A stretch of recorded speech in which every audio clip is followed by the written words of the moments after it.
All right, 6 o'clock. Are you ready there? Call this meeting order. Please stand for the pledge.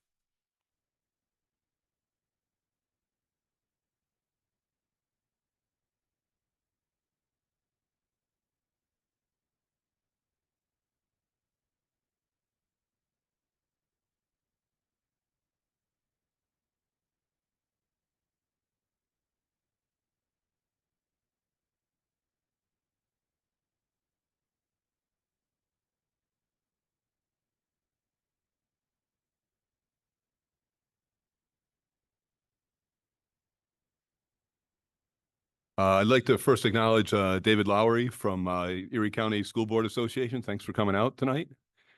I know he comes and visits us a couple times a year, so thanks for coming. Well, it must be October because we're here again. I have with me members from the Middle School Student Council and the High School Student Council that would like to say a little thank you. Oh, now I hear it. Hello, my name is Rella Doctor. Hello, my name is Ava Mika Whitechalk. The Eden Middle School students would like to thank you for serving our school on the Board of Education. Your time and dedication to our school is greatly appreciated.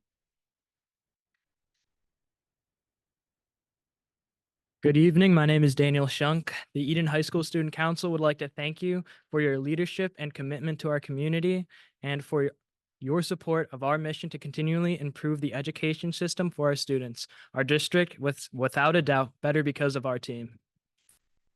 Thank you.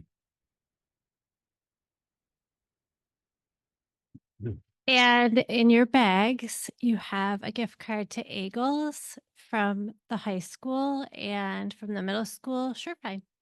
So enjoy. Go shopping.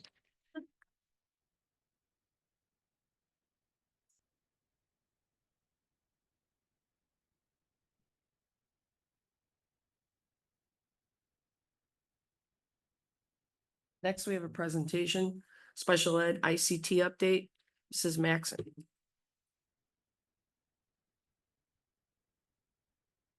So while Mrs. Maxon's getting set up, I just want to remind the board that the genesis of tonight's presentation was the special education program audit we had done a few years ago. There were a number of areas that the audit suggested we could improve on, and one of them was in the area of the opportunities to integrate our students in general education classrooms.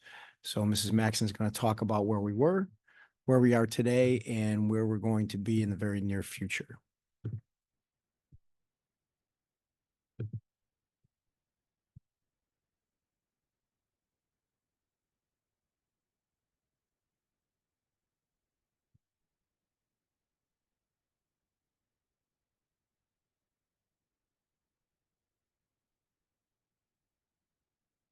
All right, good evening, everyone. So as we look at expanding our integrated co-teaching model at Eden Central School, we really take a look at our middle school, high school, which has been our focus on expanding our programming. So the benefits of co-teaching inside our own brick and mortar is something that we're really looking to enhance and expand upon. So we're providing inclusive environments where peer relationships, social skills, and teamwork continue to be fostered. We're enhancing the learning of our students through student engagement, through collaboration, through the approaches that they get through that smaller student to teacher ratio. We're leveraging diverse expertise and targeted support for improved student outcomes. When we're in a co-teaching situation, you have the expertise of a special education teacher as well as the general education teacher. We're differentiating instruction that's tailoring to the various learning styles of our students. And we're increasing access to curriculum, to standards, and to the instruction for our students.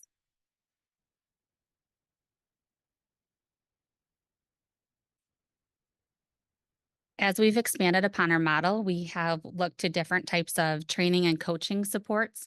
So our district administration and staff, last year we had an intern, Alicia Brown, who helped lift some of this work with us. So we've continued to work on just having more of the training and professional development and coaching to support them through our own staff within district. Additionally, we have coaching opportunities and continued support from BOCES. We are actually this month and into early next month working with Kyla Shiver from BOCES, who's going to come in, do some observations in our classroom, and then debrief with some of our teachers and work with our administration just to continue to see the look-fors and how to best support lifting this co-teaching and just continuing to finesse it and make it the best possible model that we can. We've also worked with Susan Hentz, both through the district and through other collaboratives within the region, where we've been able to send some of our teachers out to learn some of those best practices, some co-teaching models, and some components of effective co-teaching. You'll see a graphic there on the right-hand side of the screen. It just shows various styles and approaches to the teaching models that occur within the classroom settings, and they can be in and out of any of these models at any given moment during their teaching. So these are what we've also been working on too, is how do we move into and out of these models successfully within the co-teach setting so that we're maximizing the teachers that are in the setting. So this has been a focus area for us. And as we've looked at this focus area, we've increased our sections from the middle school and high school. You'll notice that in 22-23, we had 4 sections.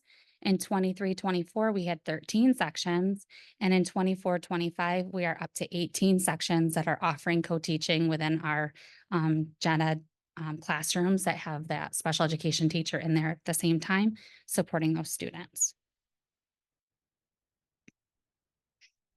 When we look to see what impacts we're making, obviously we're very early on as we start down this journey together, and you can see the numbers that are growing in this section. So we will look at more of these measurable highlights as we continue to journey into the future. So I think it's very early on to really look at some of these things, but I wanted to start to at least look and analyze some of the data and see kind of where we're at, capture that and see where we're headed, and then how that looks as we move forward. So we looked at Regions performance data specifically for our students with disabilities. So you can see within the graphs here, each year is represented by a different color, starting at 2021, 2022, and then 22, 23, and then 23, 24 as it works and stacks the blocks or the bars, excuse me, up. You'll see, so for example, in US history and government, you see that we had 67% of our students that were proficient in the exam in 2022, 2023, and then the following year, 40%. I give a huge asterisk or disclaimer on it that also it depends on how many students were assessed or took it in that given year and how many students with disabilities are in that grade level for that population. So that's something we always need to look at too on the backside of numbers. So it's something just to continue to watch and monitor as we navigate through and see like what the meaning is behind the data. So for example, too, let's navigate down to geometry.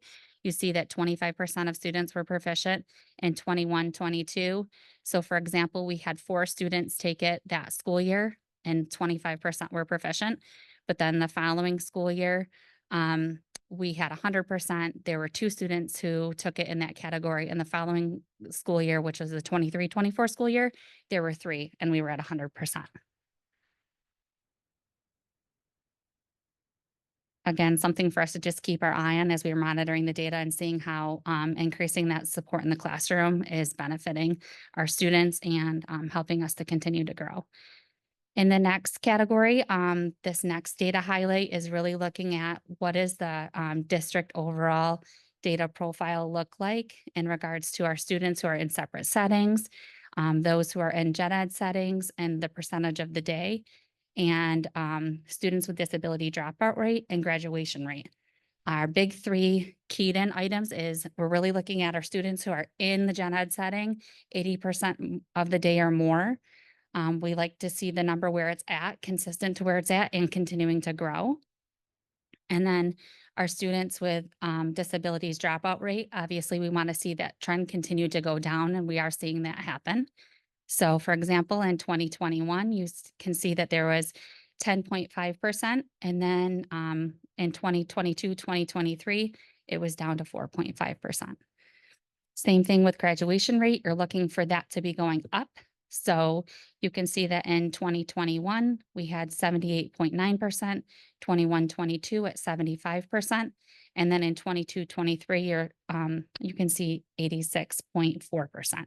So again, that continues to increase, which we want to see. We want to see our students successful, having that sense of belonging, really being ready to move out into that career or college pathway for them beyond school. So we're looking for that to continue to positively increase. And then other observable highlights that are not necessarily measurable in the same way. But we're seeing that students are in inclusive settings with their peers in school, in their school community, with access to specially designed instruction, cooperative learning opportunities, and support from experts in the school. General education and special education teachers are collaborating and they're teaching through enhanced partnerships, allowing them to really expand upon their expertise and their repertoire across their fortes. And co-teaching has increased student opportunities to respond and opportunities for small group instruction. The really cool thing is when you get to talk to a teacher, whether they're a gen ed teacher or a special ed teacher, and they're telling you about the cool things that happen in their classrooms or things that students are saying as a result of this model, it's a really nice takeaway that you don't capture in the same way that we do on data that is measurable and has a number or a percentage attached to it. So that's really nice when you get that unsolicited feedback from students and from staff. We get a lot of that feedback too in the end of the year when we're doing our annual reviews and we ask students what the best part is about school or what they like about school or about different classes. And it's really nice to hear what they have to share about what they experience here with our teachers and in their classrooms. And thank you. Any questions? Any questions from the board?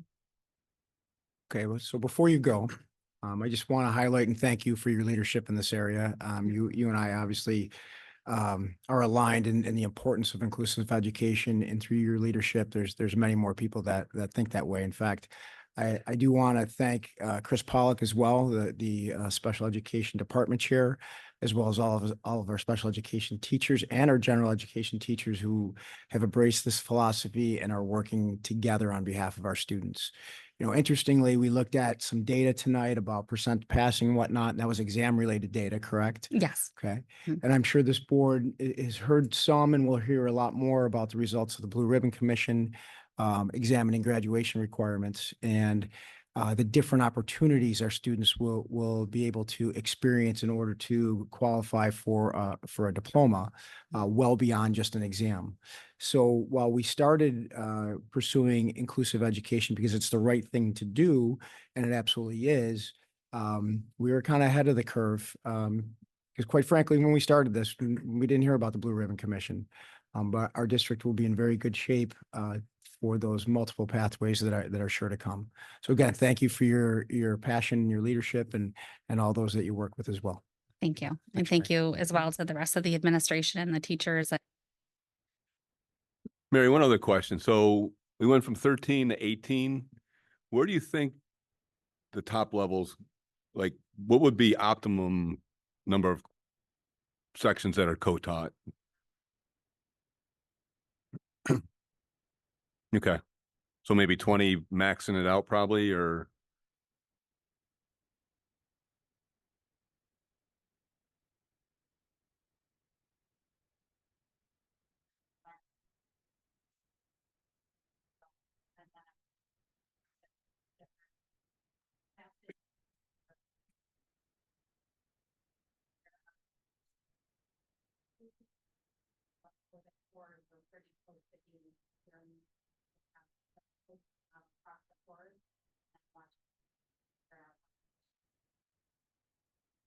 Okay, thanks.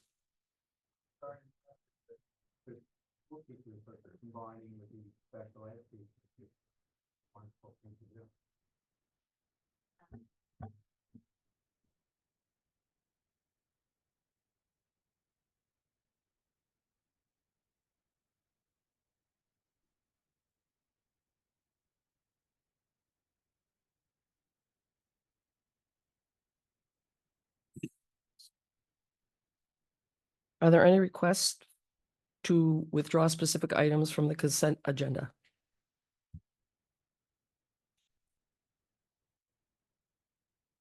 That upon the recommendation of the superintendent, consent items be approved.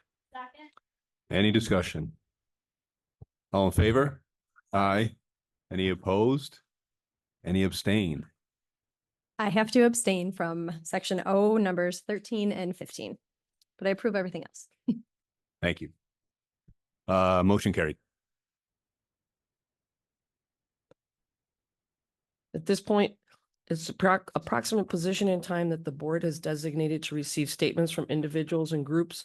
The board will review all statements, then respond appropriately at a future meeting. All persons in attendance are required to sign the attendance sheet and designate the representation status. For example, parent, teacher, bus driver, chamber of commerce, etc. There is a 2-minute time limit.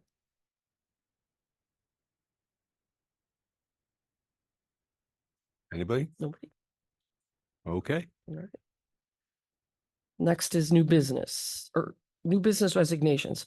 But upon the recommendation of the superintendent, the resignation of teacher aide Cheyenne Shaw be accepted effective October 9th, 2024. The board and administration wish to thank Mrs. Shaw for her service to the district. Second. Any discussion? All in favor?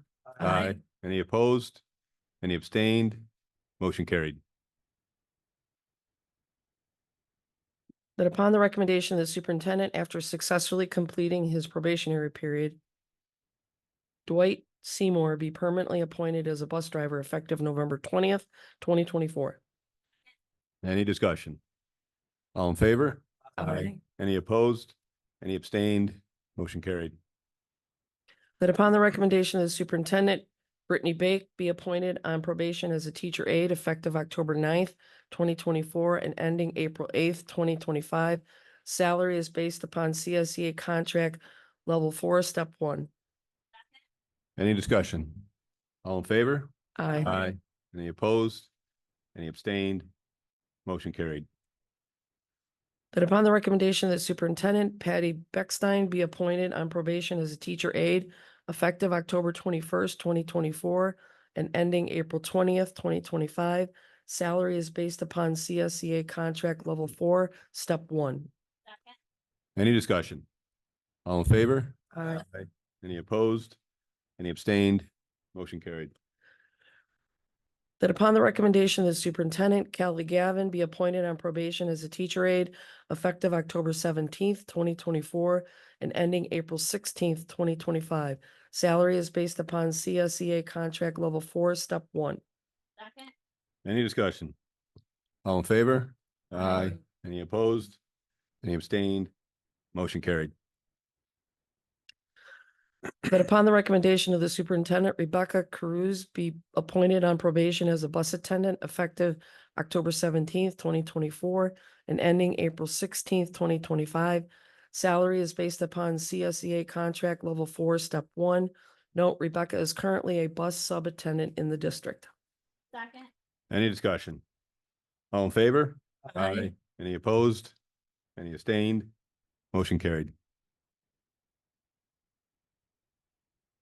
That upon the recommendation of the superintendent, the State Environmental Quality Review Act, SECRA resolution and supporting documentation for proposed 30 million two-part capital improvement project 2024 be approved. Second. Any discussion? So this is the capital project that'll be going out for vote in December. Okay, the next item, the secret. Okay. Gotcha. All right. All right. Any other discussion? All in favor? Aye. Any opposed? Any abstained? Motion carried. That upon the recommendation of the superintendent, a resolution calling for a public vote on the proposed 30 million two-part capital improvement project 2024 and prescribing the form of the legal notice of the vote be approved. Second. Any discussion? So this is the capital project vote that'll be going out in December of this year for construction 27 and 28. Correct. And it was what the presentation was from Young and Wright and Campus last board meeting. So any other discussion on it? So right now we're scheduled for the vote to be, if and when this board approves this project, the vote will be December 17th, Barbara? Right. 9 to 9 in the auditorium foyer as per usual. At this point, I am going to schedule a public forum on December 12th at 6 PM in this room to invite the public in to learn more about the project. I also plan to meet with each building during faculty meetings, and I'll reach out to the PTA and the other groups that support our district to make sure that they're well aware of the details of this project. You're going to hear me talk about this as a maintenance and modernization project, because that's exactly what it is. Proposition number 1 is about roofs and sidewalks and parking lots and a couple of classrooms at GLP. And proposition number 2, by the way, proposition 2 cannot pass if proposition 1 doesn't pass. So proposition 1 can stand alone, and then our voters will have a choice on proposition number 2. That is more of a modernization project, similar to what we've undertaken recently, continuing with the classroom renovations at the elementary building, doing some renovations in the auditorium and the auditorium foyer here to mirror some of the modernization in this room and in the hallway outside of this room, as well as some other items as well. Okay. Any other discussion? All in favor? Aye. Any opposed? Any abstained? Motion carried. That upon the recommendation of the superintendent, the following bids from Erie Contracting be accepted for the capital outlay 2024-2025. Base bid 74,000.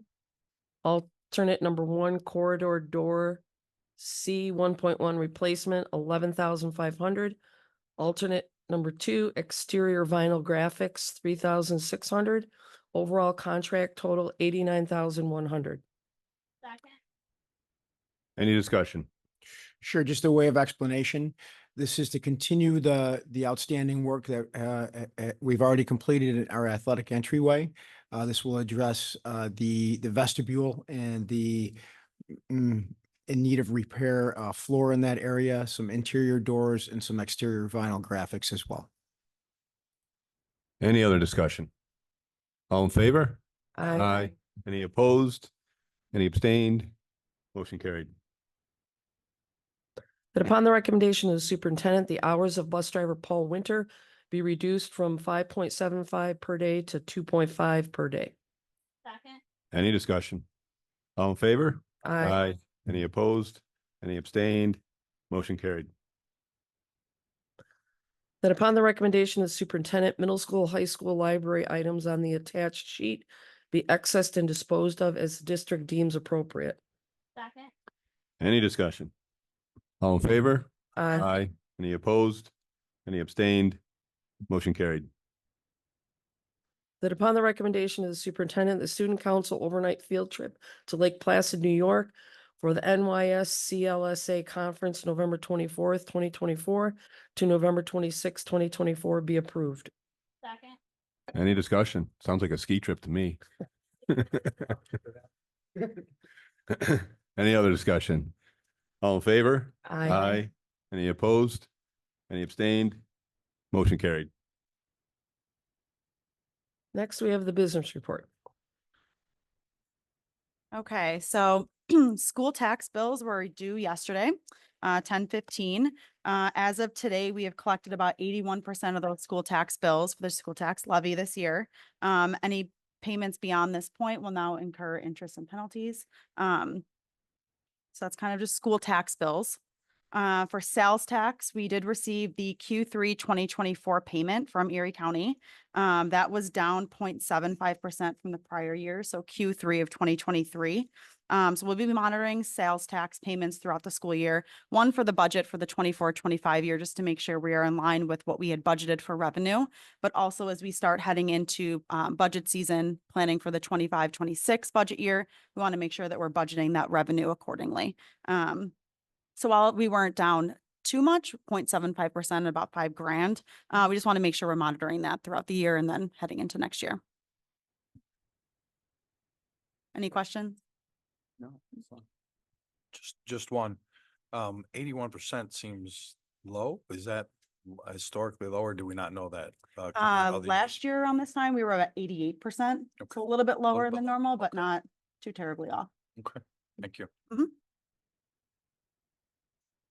Next, we have the superintendent's report. Okay. So I do have some exciting news. You've likely heard a lot about the science of reading and the revamp of how we're going to make sure that we're teaching our students how to read in the most scientific way possible. We have had 4 of our teachers selected to participate in a BOCES Science of Reading Symposium. This is a year-long commitment from our teachers who will participate in after-school and weekend trainings. Congratulations to Sarah O'Brien, Tiffany Pop, Sue Weiberg, and Kelly Grimaldi. I'm sure they will represent our district quite well and turn into turnkey trainers when they return. Well, that's my hope anyway. The board should have received an email regarding the final version of the comptroller's report, comptroller's capital project audit report. If you haven't received that, then I can forward it to you. Audits are very often an opportunity to learn and improve, and they provide information that is how we can get better at our fiscal and managerial practices. And this report follows that line as well. We are required to complete what's called a corrective action plan, which will be presented to you sometime in the near future. I think we have 90 days to complete that. Okay. And does the board approve that before we submit it? Yes, the board has to approve it before we adopt the correct action plan. So you'll, Mrs. May and I will be working on that, and we'll share that out in the coming weeks.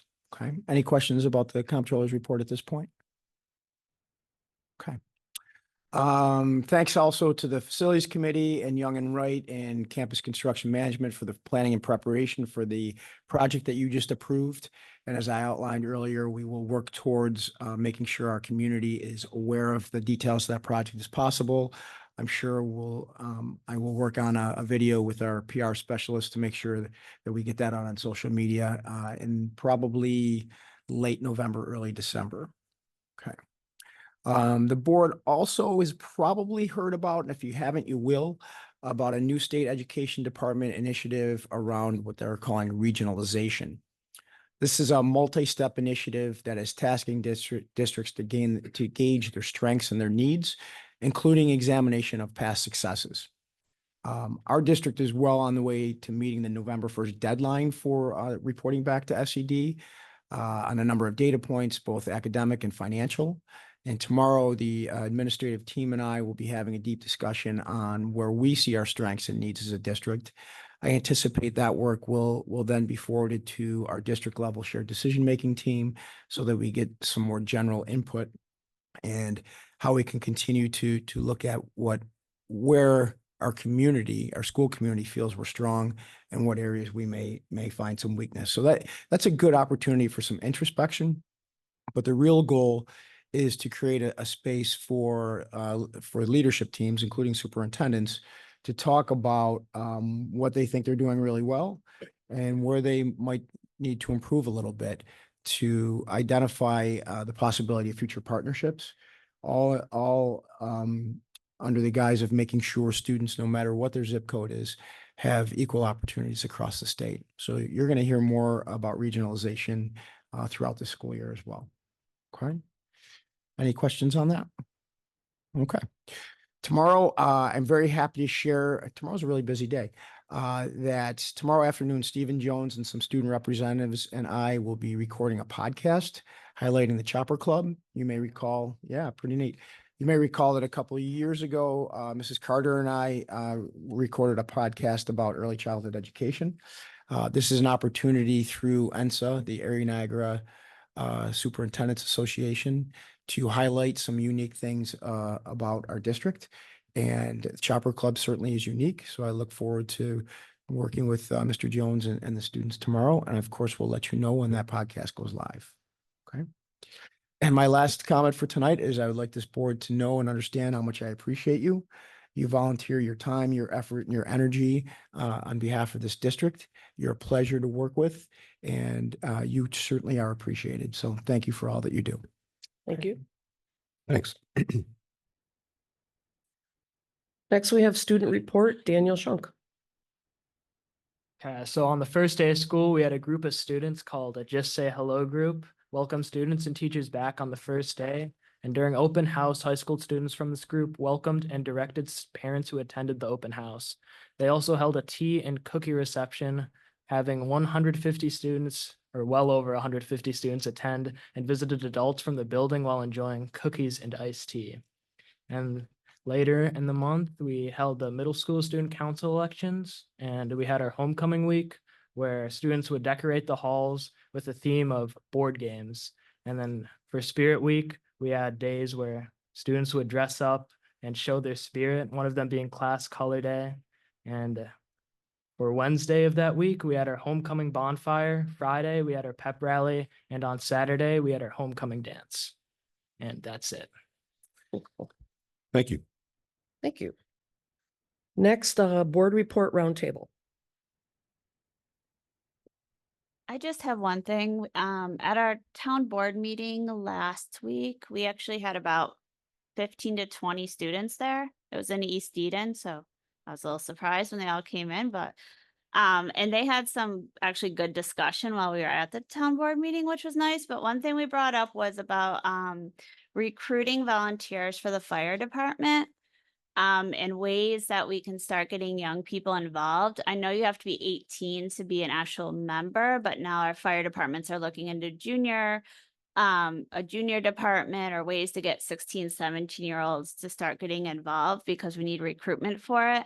One thing that I learned, a lot of the students didn't know, and maybe our counselors know, we just need to get the word out better though, is that there is like a scholarship out there, I'm told, where they can earn up to $1,500 a semester by volunteering in the fire department and carrying it over if they go to a New York State school and volunteering in that district where their school is also. So we're just trying to get some more information and get the word out to our counselors in the schools to, you know, try to get volunteers for that. Anything else? The 25th of this month, a week from Friday, I will be attending the regionalization local Erie one with myself and Miss Gregory will be attending that first section of the regionalization program. So more to report back next meeting.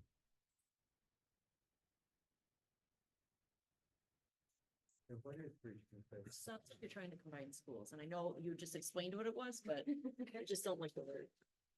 Okay, I didn't pick the word. Just say. They are very careful to say this is not about mergers. It's about making sure students have opportunities. So for example, we already do regionalize to a certain level in athletics, right? Are there opportunities to regionalize for, you know, AP courses that are under enrolled and at risk of not running? That's not the case here, but it might be in some other areas. I will tell you that what I said at an Area 2 superintendent's meeting probably a week ago is that for Eden, this is a great opportunity for introspection, as I said earlier. However, I feel that we are very well positioned as a district to offer a wide array of opportunities for our students. And I will say this again, that is because of the fiscal management from this board. For a number of years, we are able to offer small classes in very niche areas. Okay, we have art classes with a handful of students in it. Not every district can do that. We have Chopper Club, which again is an activity, but who has Chopper Club, right? So I think we're in a great position. You could see, and you've already heard me talk about a regional opportunity when it comes to transportation. Do we have the infrastructure to move on to zero emission buses? Should we be looking to partner with a school nearby who's in a similar situation? So, this is long range stuff. You know, this is something that districts will be required to do every 10 years. So it's an opportunity right now for, you know, short and long-term planning. And I didn't pick the word. Anything else?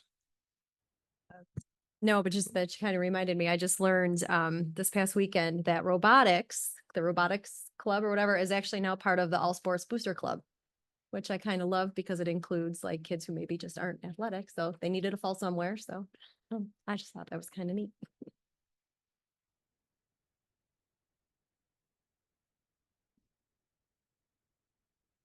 All right, the next regular Board of Education meeting is Wednesday, November 20th, 2024 at 6 PM in the middle school, high school library. Then there will be a special meeting, proposed capital project presentation Thursday, December 12th, 2024 at 6 PM in the middle school, high school library. There will be a capital project vote Tuesday, December 17th, 2024 in the middle school, high school auditorium foyer from 9 AM to 9 PM. And Wednesday, December 18th. Wait a minute, whoa. Oh, regular Board of Education meeting, Wednesday, December 18th, 2024 at 6 PM in the middle school, high school library.